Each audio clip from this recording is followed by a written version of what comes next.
Hello students, my name is Abhishek Singh, MTech from IT Delhi.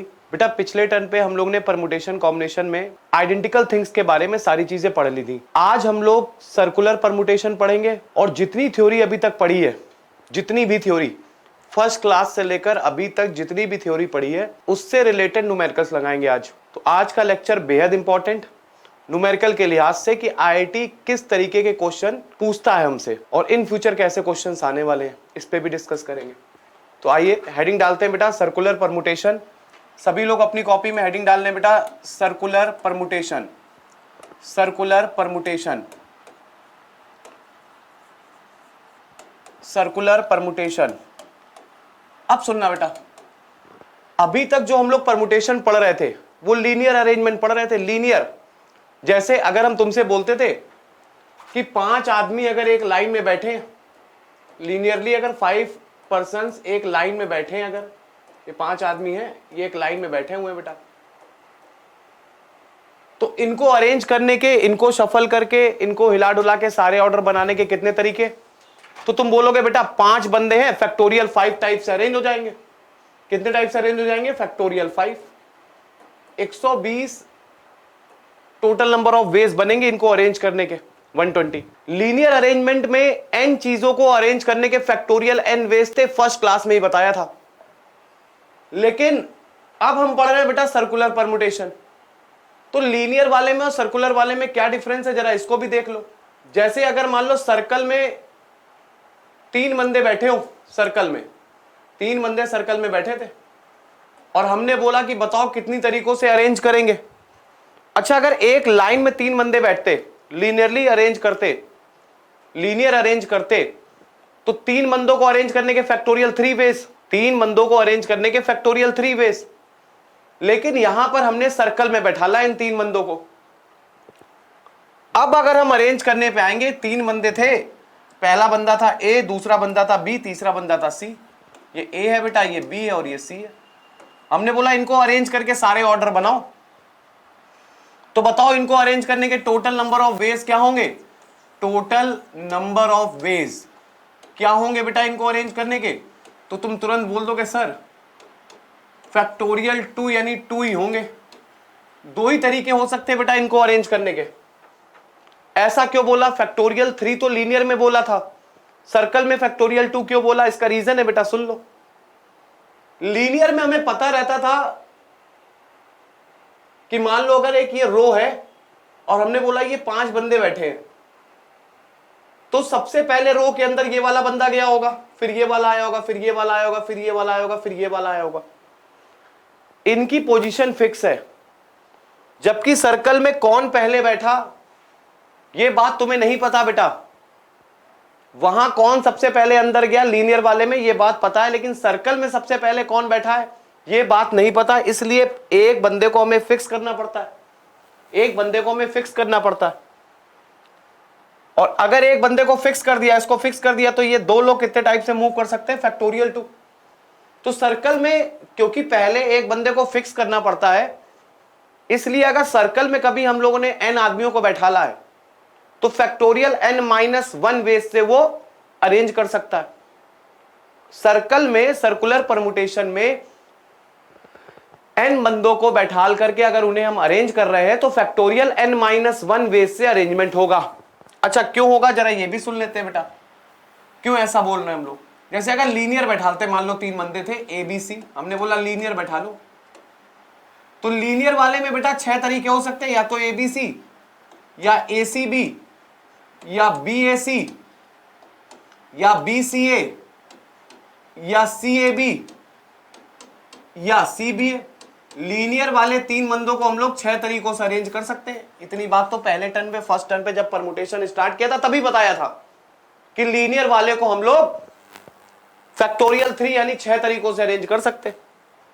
अच्छा, circle में देखो बेटा, ये 3 बंदे बैठा ले हमने, तो ये 3 बंदे सर्कल में केवल और केवल 2 तरीकों से अरेंज कर सकते हैं। एक तो ये कॉम्बिनेशन बनेगा और एक ये वाला बनेगा बेटा। एक ये अरेंजमेंट हो सकता है और एक ये वाला अरेंजमेंट हो सकता है। कैसे? देखो, ये 6 जो कॉम्बिनेशन है, ये 6 जो ऑर्डर है, ये जो 6 अरेंजमेंट है,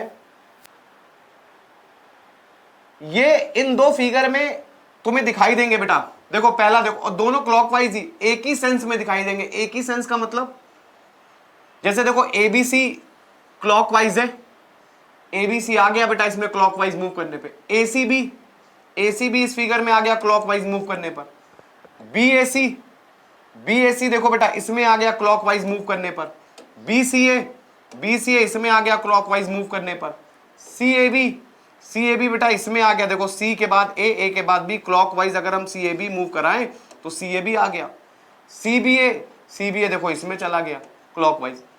तो ये 6 के 6 अरेंजमेंट इन दो फिगर में, इन दो अरेंजमेंट में हमें इजीली मिल गए। इसीलिए हम लोग कहते हैं अगर सर्कल में n चीजें बैठा ली हैं तो फैक्टोरियल n-1 तरीके से इनका अरेंजमेंट पॉसिबल है।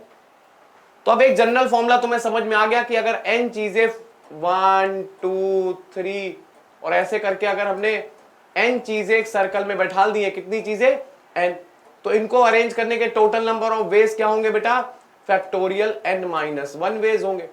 इनको अरेंज करने के टोटल नंबर ऑफ वेज क्या होंगे, फैक्टोरियल n-1। n चीजों को एक सर्कल में अरेंज करने के टोटल तरीके फैक्टोरियल n-1। सबको याद रहेगी बेटा इतनी चीजें। अच्छा न्यूमेरिकल किस तरीके से आ जाते हैं इसमें, तो वो भी सुन लो बेटा, न्यूमेरिकल भी सुन लो किस तरीके से पूछ लेता है वो।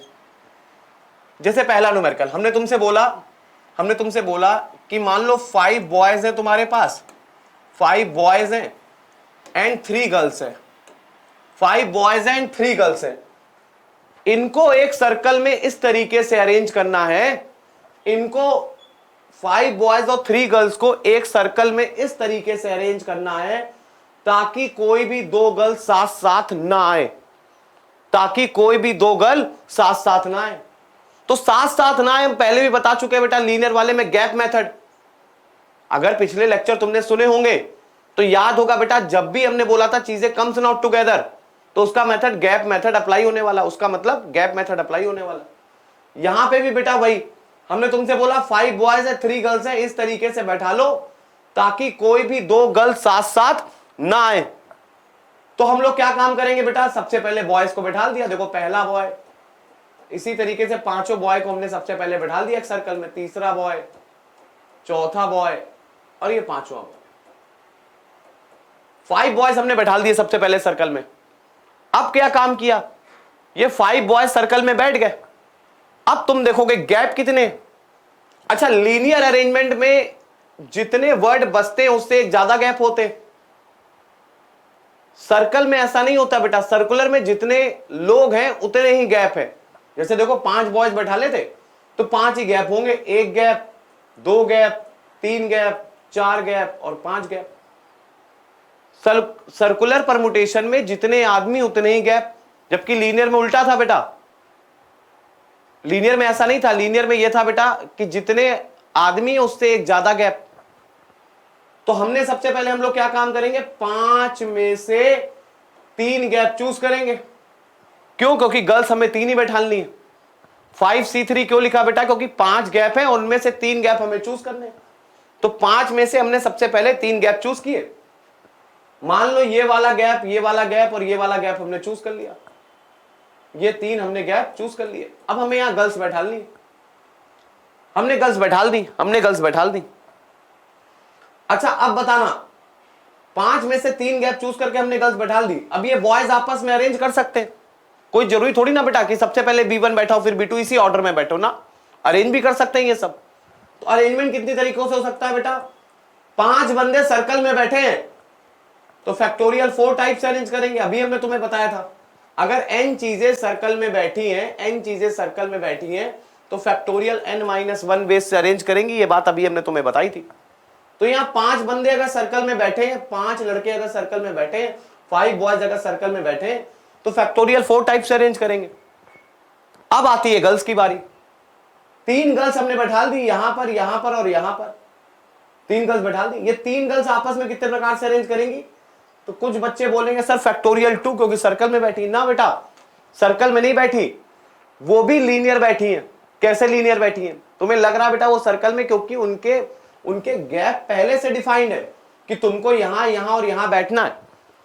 जैसे बेटा मान लो हम 5 लोग हैं, 5 लड़के हैं हम लोग, तो जैसे मान लेते हैं बेटा, नाम भी मान लेते हैं, मान लो पहला मैं अभिषेक, 5 लड़कों के नाम बोल देते हैं बेटा, रवि,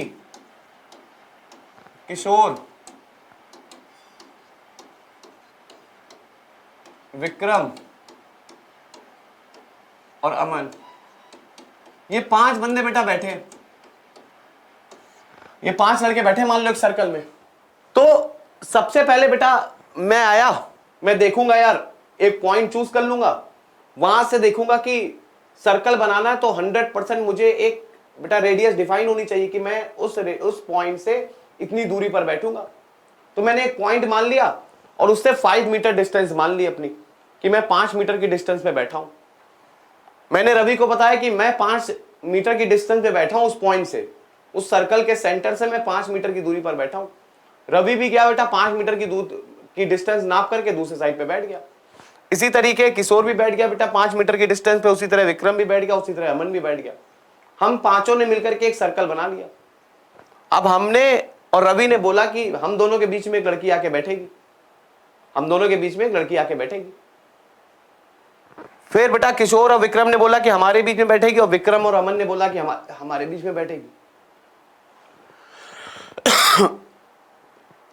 तो अब जो 3 लड़की आके बैठी बेटा, उनको नहीं देखना कि हम सर्कल में बैठ रहे हैं कि कहां बैठ रहे हैं। अरे सर्कल के लिए मेहनत तो इन 5 लड़कों ने करी, हम 5 ने करी बेटा। सर्कल बनाने के लिए हम लोग ने डिस्टेंस नापी, सबने डिस्टेंस नापी। लड़कियों का क्या था बेटा, वो अभिषेक और रवि के बीच में, किशोर और विक्रम के बीच में, विक्रम और अमन के बीच में जाके बैठ गई। और वो 3 लड़कियां जो बैठी है बेटा, उनकी जगह क्योंकि डिफाइंड है, 3 जगह और कितने टाइप्स अरेंज कर सकती है बेटा, फैक्टोरियल 3। इसलिए हम तुमसे हमेशा बोलेंगे कि जो पहले बैठता है वो सर्कल में बैठता है, और जो बाद में बैठता है वो लीनियर अरेंजमेंट करता है। इतनी बात तो सबको समझ में आ गई होगी, हाँ या ना। तो सर्कुलर परमुटेशन के क्वेश्चन बहुत आसान से बेटा पेपरों में पूछे गए पिछले सालों में। इतनी थ्योरी सर्कुलर परमुटेशन की जो तुम्हारे मेंस लेवल में काम आने वाली है। हाँ, इनसे रिलेटेड क्वेश्चन बहुत सारे करेंगे हम लोग, बहुत सारे। तो आते हैं बेटा न्यूमेरिकल्स पे, और एक एक करके न्यूमेरिकल्स देखते हैं कि आईआईटी किस तरीके के क्वेश्चन पूछता है। कुछ क्वेश्चन हम लोग यहां डिस्कस करेंगे बेटा, बेहद काम आने वाले वो क्वेश्चन तुम्हारे, और तुम्हें समझ में आएगा कि जितनी थ्योरी अभी तक हम लोगों ने पढ़ी है, जितनी भी थ्योरी पढ़ी है, उन सब के एप्लीकेशन यहां तुम्हें देखने को मिलेगा। पहला क्वेश्चन बेटा तुम्हारे सामने, तुम भी अटेम्प्ट करना और मैं भी करवा रहा हूं। If R S T are prime numbers, अगर R S T prime numbers हैं and P comma Q are the positive integers, और पी और क्यू पॉजिटिव इंटीजर दिए, such that LCM of P comma Q is, P और Q का LCM क्या दिया है बेटा, आर स्क्वायर एस की power 4 T square, then the number of ordered pair of P comma Q is. एकदम अलग सा दिखने वाला क्वेश्चन, लेकिन बिल्कुल आसान। आईआईटी में पूछा गया क्वेश्चन है बेटा ये भी। अगर R S T are the prime numbers, R S T जो है वो प्राइम नंबर्स है, पी और क्यू पॉजिटिव इंटीजर है, और LCM of P and Q is R square S की power 4 T square, then the ordered pair of P comma Q is. तो ordered pair पूछे पी कॉमा क्यू के। अच्छा बेटा बताना, 2 नंबर है पी और क्यू, पी और क्यू 2 नंबर है, उनका एलसीएम आर स्क्वायर कब कब आ सकता है। 2 नंबर है पी और क्यू, और उनका एलसीएम क्या लाना बेटा, आर स्क्वायर एस की पावर 4 टी स्क्वायर, मतलब ये भी लाना एंड ये भी लाना एंड ये भी लाना। तो सबसे पहले देखते हैं हम लोग पी और क्यू का एलसीएम आर स्क्वायर कब कब आ सकता है। तो देखो आर स्क्वायर तो तब आ सकता है जैसे अगर पी के पास आर की पावर 0 और क्यू के पास आर स्क्वायर हो, तो इन दोनों का एलसीएम लोगे, एलसीएम क्या आ जाएगा बेटा, एलसीएम क्या आ जाएगा, फिर एलसीएम जो आएगा वो आर स्क्वायर आ जाएगा। अच्छा अगला केस आर की पावर 1 हो और आर की पावर 2 हो, तब भी एलसीएम आर स्क्वायर आ जाएगा, बात समझ में आती होगी। तीसरा केस आर स्क्वायर हो और आर स्क्वायर हो, तब भी आर स्क्वायर एलसीएम आएगा, बिल्कुल सही बात बेटा। एक बच्चा बोलेगा सर यहां पर आर की पावर 2 और यहां पर आर की पावर 0, बिल्कुल बेटा तुम्हारी बात भी सही है, आर स्क्वायर आएगा। यहां पर आर की पावर 2 और यहां पर आर की पावर 1 हो, तब भी आर स्क्वायर आएगा, बिल्कुल सही बात बेटा। तो सिर्फ इतने ही केस बन सकते हैं पल्लों के पास, सिर्फ इतने ही केस बन सकते हैं।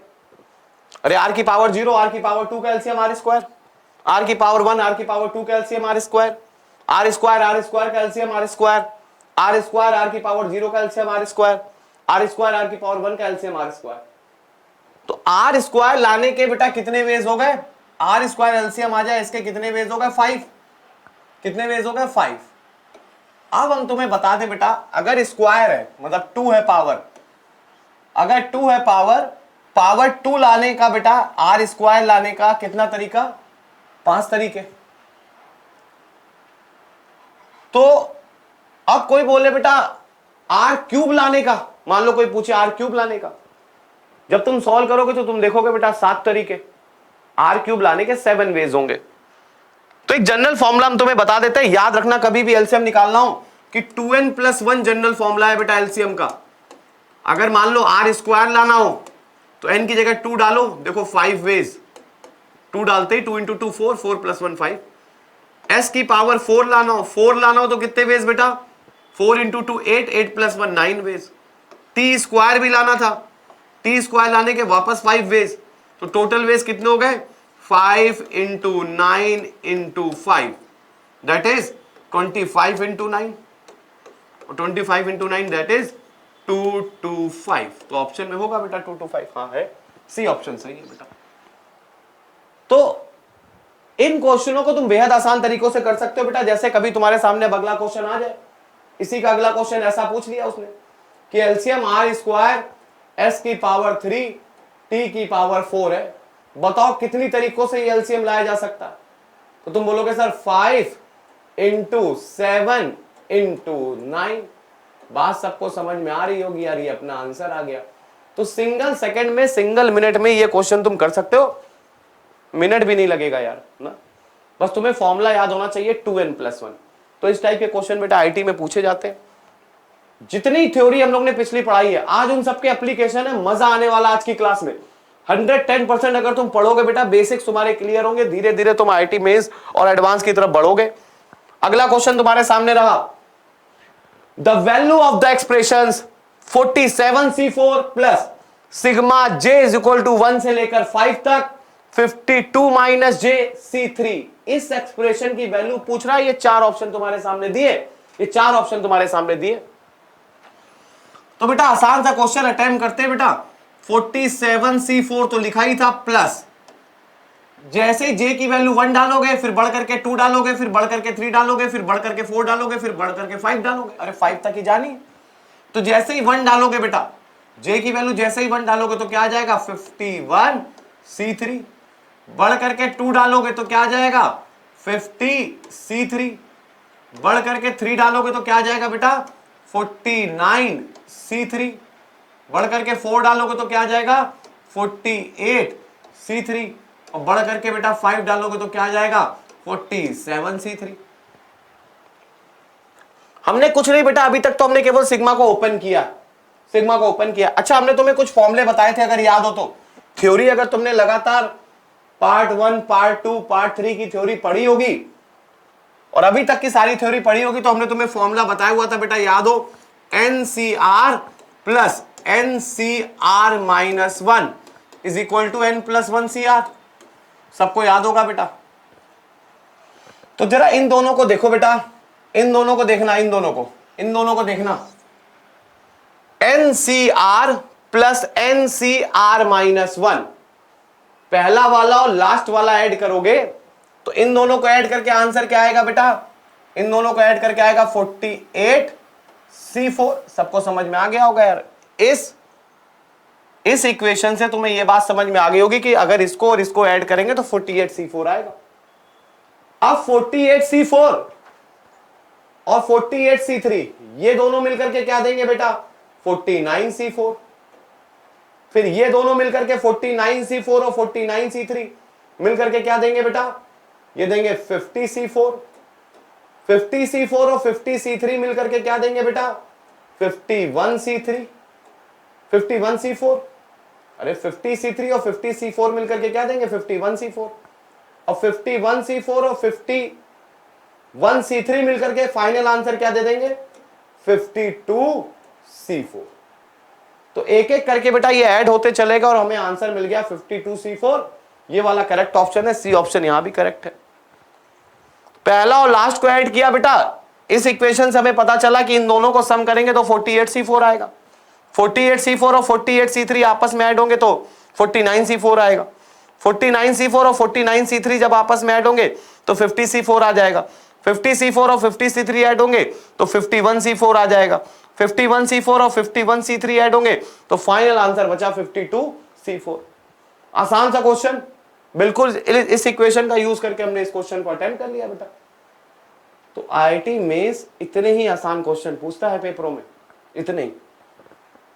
उसको पता है बेटा कि 11th 12th की तैयारी करने वाला बच्चा भी और ना करने वाले दोनों एग्जाम दे रहे हैं, तो बहुत हार्ड क्वेश्चन मेंस में तो पूछे ही नहीं जाते। हाँ, एडवांस की बात अलग है बेटा। तो एडवांस के अभी धीरे धीरे क्वेश्चंस आएंगे, तब तुम सीखोगे किस तरह आईटी वहां पे क्वेश्चन हमसे पूछती है। तो अगला क्वेश्चन तुम्हारे सामने रहा।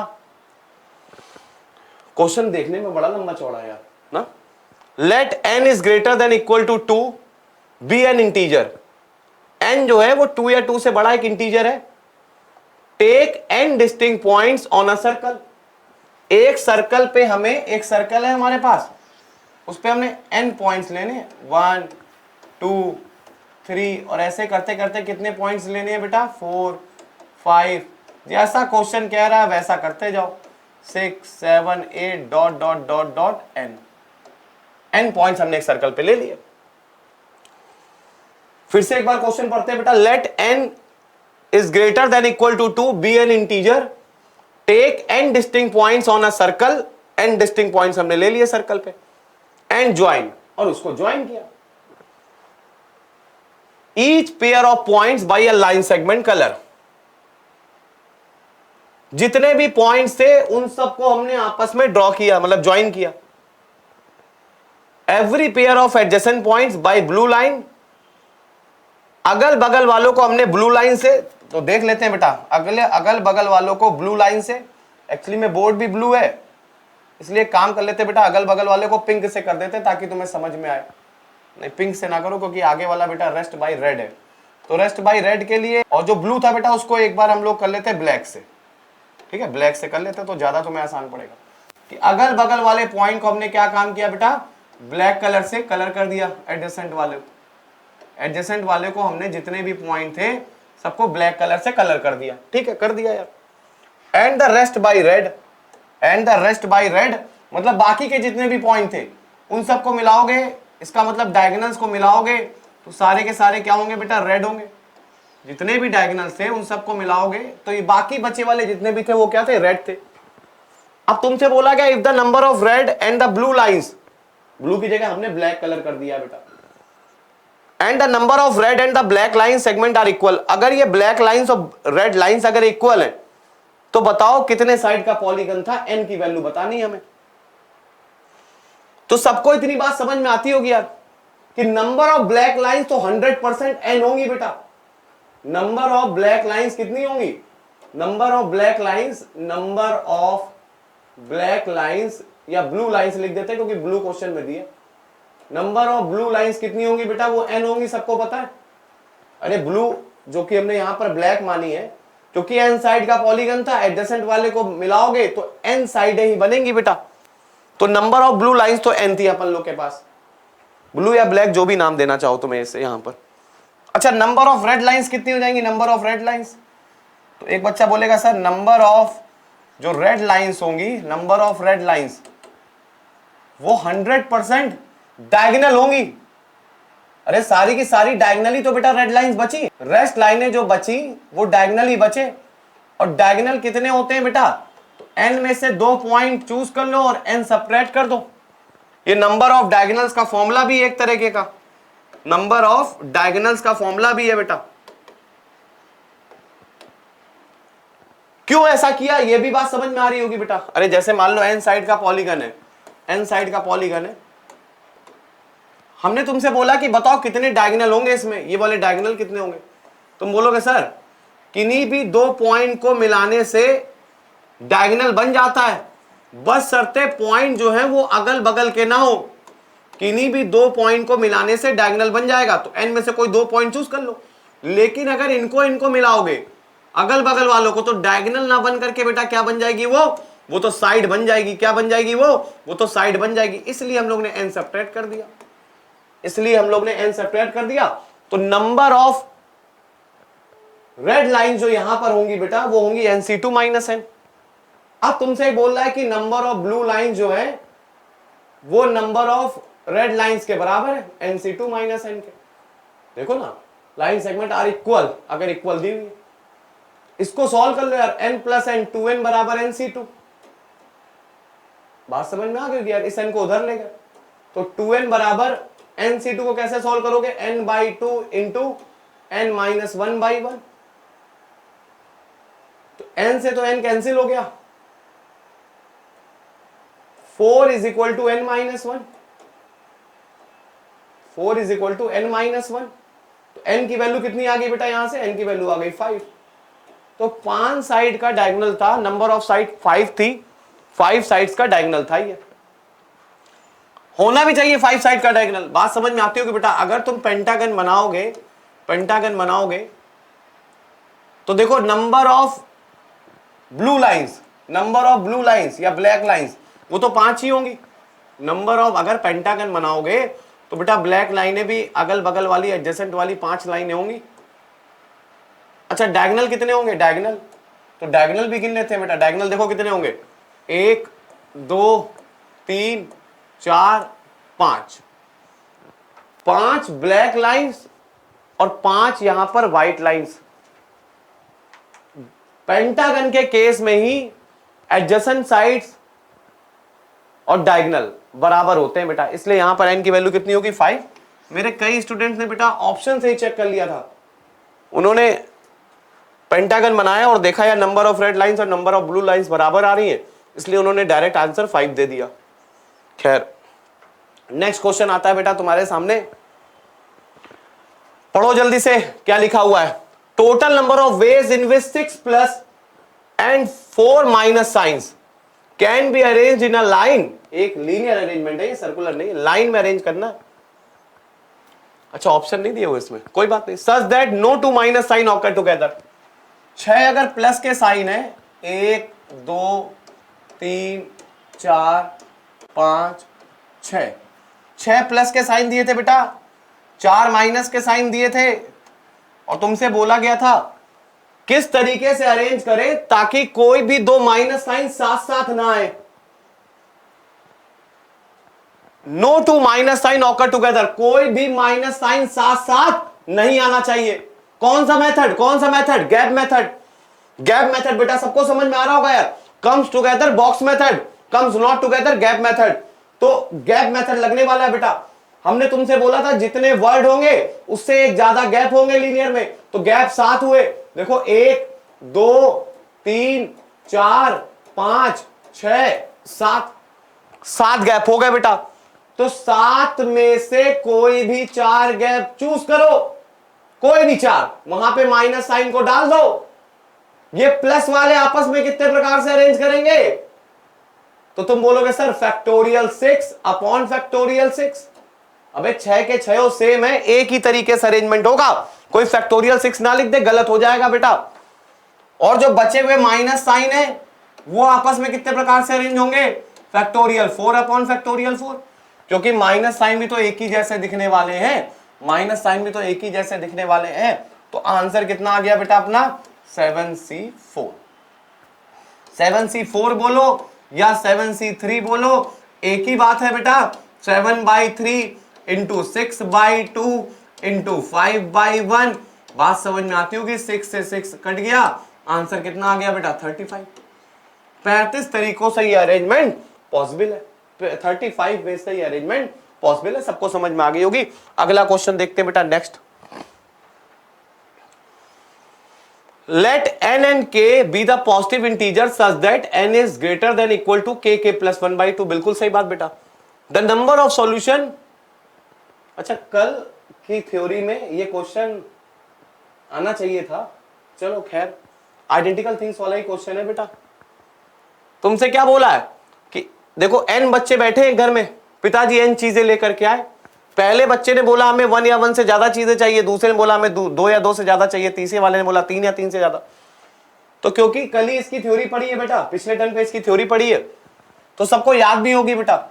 x1 को 1 या 1 से ज्यादा चीजें चाहिए, x2 ने बोला हमें 2 या 2 से ज्यादा चाहिए, n ने बोला कि हमें हमें एन या एन से ज्यादा, सॉरी यार के होगा बेटा, एस के, खैर इसने बोला हमें के या के से ज्यादा चीजें चाहिए। अच्छा अब देखो बेटा, एन चीजें पापा लाए, के बच्चे बैठे थे घर में, कितने बच्चे बैठे थे, के। पहले वाले बच्चे ने बोला हमें एक या एक से ज्यादा चीज चाहिए, दूसरे वाले ने बोला कि पापा हमें दो या दो से ज्यादा चाहिए। तो हमने कल भी बेटा पिछले टर्म पे भी तुम्हें ये चीज सिखाई थी कि पापा सबसे पहले क्या काम करेंगे, x1 को एक चीज दे देंगे, x2 को दो चीजें दे देंगे, x3 को तीन चीजें दे देंगे। अरे जो जिसकी मांग थी वो पापा ने सबसे पहले उसको मिनिमम तो दे ही दी, और एसके वाले को के चीजें दे देंगे। पापा क्या काम करेंगे, एसके वाले को के चीजें दे देंगे। बेटा इतनी बात भी सबको समझ में आ गई होगी यार, जिसने जितनी मांगी थी एसके वाले को के चीजें पापा ने दे दी। अच्छा पापा के पास बची कितनी चीजें खर्च हो गई बेटा पापा की, 1 + 2 + 3 + एंड सो ऑन के, इतनी चीजें तो पापा के पास से चली गई। अच्छा 1 से लेकर n नंबर का सम n + 1/2 होता है, एपी है यार, 9th क्लास से पढ़ते चले आ रहे होगे एपी। तो 1 से लेकर k नंबर तक का सम कितना होगा, k + 1/2। तो n में से कितनी चीजें चली गई बेटा, k + 1/2 चीजें चली गई अपन लोग के पास। अब पापा के पास इतनी चीजें बची हैं और आदमी कितने बचे बेटा, के आदमी।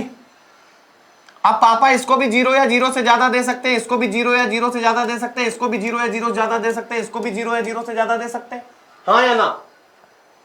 और हमने तुम्हें पहले भी बताया हुआ है बेटा, अगर n चीजें हैं, r बॉक्सेस में डिवाइड करनी है, सभी को 0 या 0 से ज्यादा चीजें मिले, ऐसा करने के total number of ways n + r - 1 cr - 1 और एटलीस्ट 1 मिले तो n - 1 cr - 1। ये दो फॉर्मूले हम लोग ने पिछले क्लास में पढ़े थे। इतनी चीजें के आदमी बैठे हैं, सभी को 0 या 0 से ज्यादा चाहिए, ऐसा करने के total number of ways n की वैल्यू ये है बेटा इस बार n + r - 1 cr - 1। बात समझ में आ गई होगी बेटा, ये अपन लोग का आंसर है, यही आंसर पेपर में दिया हुआ था, एडवांस का क्वेश्चन है, एडवांस में पूछा गया क्वेश्चन है, बेहद आसान क्वेश्चन है, ये अपना आंसर हो गया n + r - 1 cr - 1। इतनी चीजें हैं और के लोग बैठे हैं, उनमें बंटवारा करना है, सभी को 0 या 0 से ज्यादा चीजें चाहिए, तो ऐसा करने के टोटल नंबर ऑफ वेज या आंसर ये अपने पास लिखा है। तो जितनी थ्योरी हम लोग ने बेटा पिछली क्लासेस में पढ़ी है उन सब का एप्लीकेशन है, इस तरीके के क्वेश्चन आते हैं पेपरों में। नेक्स्ट क्वेश्चन देखते हैं बेटा हम लोग। हाँ इस टाइप का क्वेश्चन बेटा कई बार पूछा गया, कई बार पेपरों में। क्या बोला गया बेटा, देखो एस कोई एक सेट है जिसमें 1 से लेकर 9 नंबर्स तक है और k की वैल्यू 1 से लेकर 5 तक है। nk be the number of subset of s, nk जो है वो सबसेट है किसका बेटा, s का सबसेट है। ईच कंटेनिंग 5 एलिमेंट, nk में 5 एलिमेंट ही रह सकते हैं, ठीक है बिल्कुल सही बात। Out of which exactly k are odd, nk में 5 रह सकते हैं और एग्जैक्टली k ऑड होंगे। इसका मतलब n1 में 5 होंगे, n1 में 5 एलिमेंट होने चाहिए और 1 ऑड होना चाहिए, n1 में 5 एलिमेंट होना चाहिए और एग्जैक्टली k ऑड होने चाहिए, और n1 का मतलब 1 है तो एग्जैक्टली 1 ऑड होना चाहिए, एग्जैक्टली 1 ऑड। बात समझ में आ गई होगी यार, कितना आसान क्वेश्चन देखो आईटी वालों ने पूछा।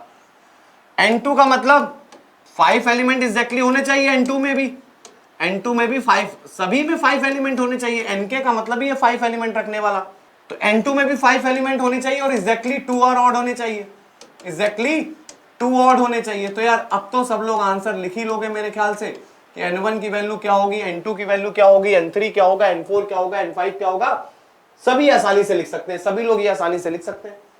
तो जल्दी से बताओ बेटा n1 की वैल्यू क्या होगी, 5 एलिमेंट होने चाहिए n1 में, एग्जैक्टली 1 ऑड होना चाहिए। अच्छा टोटल एलिमेंट कितने, 9 में तुम्हें समझ में आता होगा 1 3 5 7 9, 5 ऑड नंबर है, 2 4 6 8 ये इवन नंबर है बेटा। तो n1 का मतलब हो गया 5 में से तो एक ऑड चूज करना ही करना, एक ही ऑड होना चाहिए, एक ऑड होना चाहिए, बाकी के 4 क्या होने चाहिए, इवन होने चाहिए। तो 4 C 4 4 के चारों बेटा इवन नंबर लेने पड़ेंगे। N2 की वैल्यू कितनी होगी, N2 की हो जाएगी 5C2, 5 में से 2 ऑड होने चाहिए और 4 में से 3 इवन होने चाहिए। इसी तरीके N3 की वैल्यू क्या हो जाएगी बेटा, N3 की 5 में से 3 जो है वो ऑड नंबर होने चाहिए और बाकी बचे 4 में से कोई भी 2 इवन लेने पड़ेंगे। N4 की वैल्यू क्या हो जाएगी, जल्दी से बताओ। N4 का मतलब 5 में से 4 जो है वो ऑड होने चाहिए, बचे हुए 4 में से 1 इवन होना चाहिए। और N5 का मतलब 5 के पांचों ऑड होने चाहिए और 4 में से 1 भी इवन नंबर नहीं होना चाहिए। यार पांचों को उठा के ऐड कर दो, N1 plus N2 plus N3 plus N4 plus N5, अपना आंसर आ जाएगा। जहां तक मुझे याद है बेटा 126 आंसर आएगा। सी ऑप्शन सही है इसका। अगले क्वेश्चन पे आ जाते हैं बेटा। थोड़ी स्पीड से इसलिए करा रहा हूं बेटा क्योंकि मेरा प्रॉमिस था, मेरा कमिटमेंट था बेटा कि इस चैप्टर के 250 क्वेश्चन मिनिमम हम तुम्हें बोर्ड पे कराएंगे, इसलिए थोड़ी सी स्पीड है। क्वेश्चन देखें, समझें और कोशिश करें कि इस टाइप का क्वेश्चन जब भी पेपर में आए तो आप लोग कर सके। नेक्स्ट क्वेश्चन बेटा, sigma i is equal to 1 से लेकर 20 तक 20ci minus 1 upon 20ci plus 20ci minus 1 का whole square is equal to k by 21, find the value of k। इस तरह के क्वेश्चन अगर पेपर में आते हैं, गुड लक है तुम्हारा, गुड लक है। अगर इस तरह के क्वेश्चन अगर गलत हो गए तो बड़ा मुश्किल है यार कि मैथ्स में बहुत अच्छे नंबरों से तुम मेंस को क्लियर कर पाओ, ऐसा बड़ा मुश्किल है। क्योंकि इंतजार करते हैं लोग इस टाइप के क्वेश्चन हमारे पेपर में आ जाए यार। देखो कितना आसान क्वेश्चन था, सभी को पता है बेटा कि 20ci माइनस 1 अपॉन, अच्छा NCR प्लस NCR माइनस 1। हमने तुम्हें 2 फॉर्मूले बताए थे, अगर याद हो तो। एक फॉर्मूला बताया था बेटा NCR का कि ऊपर से n बाहर लो, नीचे से r बाहर लो, ऊपर एक नंबर कम कर दो, नीचे एक नंबर कम कर दो। एक प्रॉपर्टी तो ये बताई थी। दूसरी प्रॉपर्टी हमने तुम्हें बताई थी बेटा, अगर NCR में NCR माइनस 1 को ऐड करोगे तो n प्लस 1 CR आएगा, n प्लस 1 CR आएगा। तो यही वाली देखो दूसरी property NCR plus NCR minus 1, ये हो जाएगा n प्लस 1 CR, R था बेटा I। तो नॉर्मल स्टूडेंट ने बेटा इसको तुरंत ऐसा लिख लिया, ऐसा लिखते ही उसको समझ में आया अरे कितना आसान क्वेश्चन बन गया। ये हो गया बेटा किसके बराबर, k बाई 21 के बराबर, ठीक है। अब वो देखेगा बेटा क्या लिखा हुआ, देखो अब उसने देखा कि sigma i is equal to 1 से लेकर 20 तक। अच्छा 20ci माइनस 1 को तो उसने ऐसे ही रहने दिया, उसने सोचा कि इसको हम लोग लिख सकते हैं कि ऊपर से 21 बाहर निकाला, नीचे से i निकाला, ऊपर एक नंबर कम हो गया और नीचे एक नंबर कम हो गया, हाँ या ना। अच्छा इस चीज का स्क्वायर भी था, स्क्वायर भी था बेटा, तो इसका स्क्वायर किसके बराबर आ गया, k बाई 21 के बराबर। तुमने देखा अरे ये और ये तो कैंसिल हो गए, ये i ऊपर चला गया बेटा और पूरा क्वेश्चन जो है वो चेंज हो गया। Sigma i is equal to 1 से लेकर 20 तक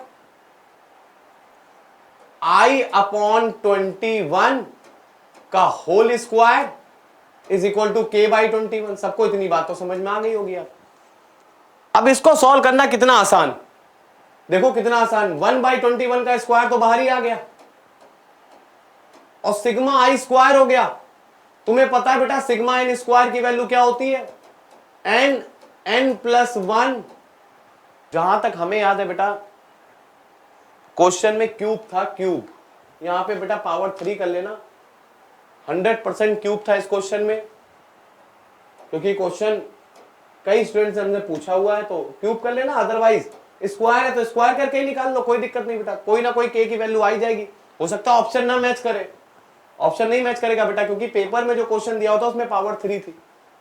तो एक बार 3 से ही कर लेते हैं क्योंकि वो याद है हमें, तो 3 से ही कर लेते हैं बेटा। सुनना, यहां पर पावर क्या कर देना, 2 के बजाय 3 कर देना, तो हर जगह 3 हो जाएगा, यहां पे भी पावर 3 हो जाएगी, ठीक है। यहां पे भी क्यूब हो गया, यहां पर भी क्यूब हो गया, तो 21 का क्यूब बाहर आया, 21 का क्यूब बाहर आया और क्या बच गया, sigma i cube is equal to k by 21। अच्छा sigma n cube, n square की वैल्यू होती है n plus 1 2n plus 1 by 6, सबको याद होगी, ये तो सिग्मा n स्क्वायर होता है। अच्छा सिग्मा n क्यूब क्या होता है, सिग्मा n क्यूब वो होता है बेटा n प्लस 1 बाई 2 का होल स्क्वायर, ये भी सबको याद होगा। तो अब तो आसान बच गया बेटा, सिग्मा आई क्यूब की वैल्यू और n की वैल्यू कितनी है, 1 से लेकर 20 तक, यानी 20 है, तो कितना हो जाएगा 20 इंटू 20 प्लस 1 यानी 21/2 का होल स्क्वायर इंटू 21 का क्यूब। देखो ये लिखा हुआ ना 21 का cube is equal to k/21। k की वैल्यू निकाल लेना, यहां से 100 आ जाएगी। k की वैल्यू सॉल्व करना 100 आ जाएगी बेटा। तो इस टाइप के क्वेश्चन अगर तुम्हारे पेपरों में पूछे जाते हैं तो सोने पे सुहागा है बेटा, +4 मिलने ही चाहिए। केवल कैलकुलेशन है और कुछ नहीं इन क्वेश्चनों में, केवल कैलकुलेशन है। अच्छा ये क्वेश्चन हमें बहुत अच्छा लगता है बेटा, क्योंकि मैट्रिसेस का यूज करके परमुटेशन का क्वेश्चन बनाया गया है। तुमसे बोला गया एक मैट्रिक्स है M, 3x3 की है बेटा। एक मैट्रिक्स M है 3x3 की, तो 3x3 की मैट्रिक्स बना लो यार।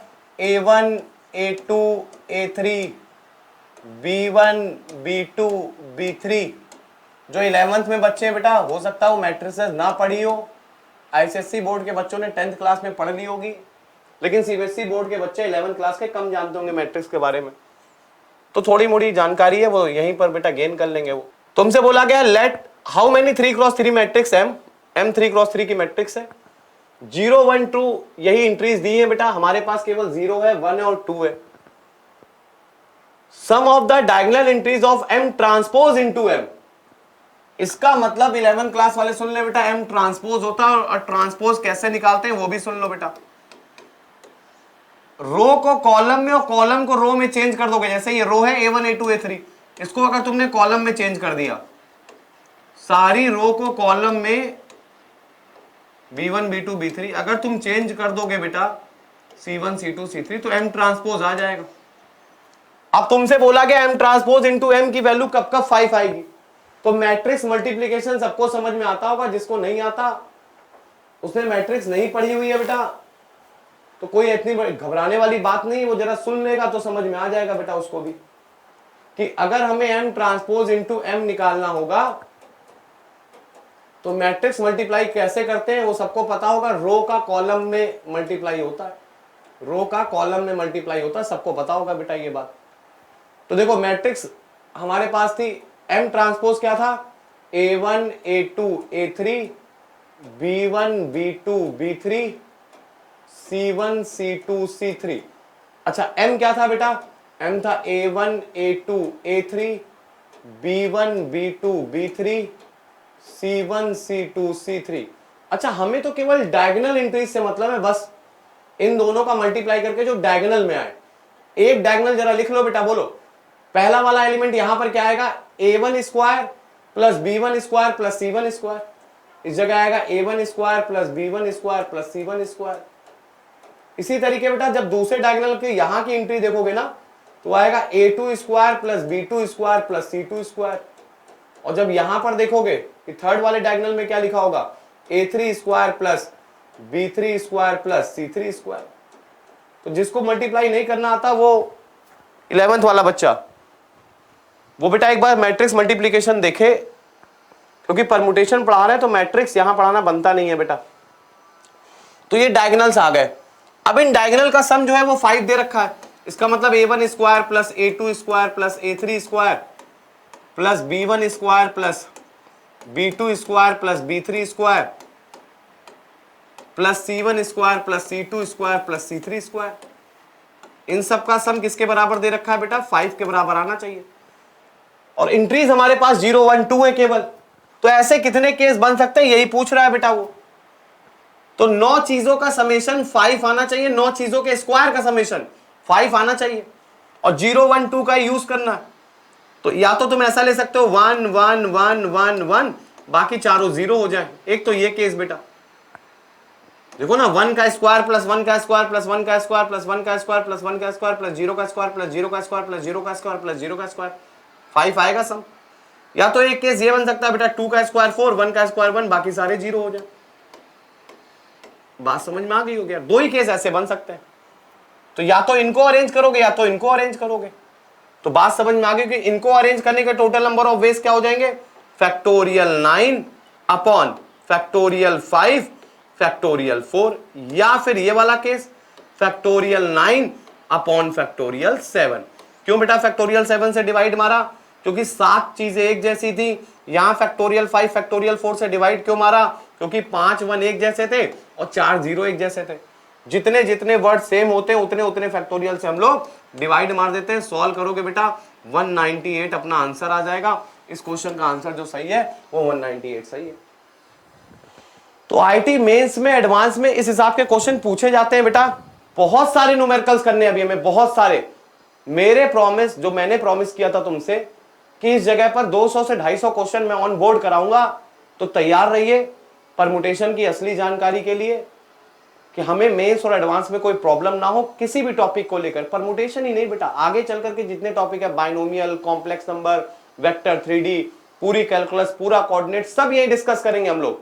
तो एक एडू के इस प्लेटफॉर्म पे जुड़ करके अपने कैरियर को एक मुकाम तक ले जाइए, उस सोच तक ले जाइए जहां पे आपने सोचा है कि मेरे लिए भी आईटी में एक जगह खाली है, आईटी कानपुर में एक सीट खाली है, आईटी दिल्ली में एक सीट खाली है, आईटी मुंबई में एक सीट खाली है। तो अपने सपनों को साकार करिए एक एडू के इस प्लेटफॉर्म से। Thank you very much.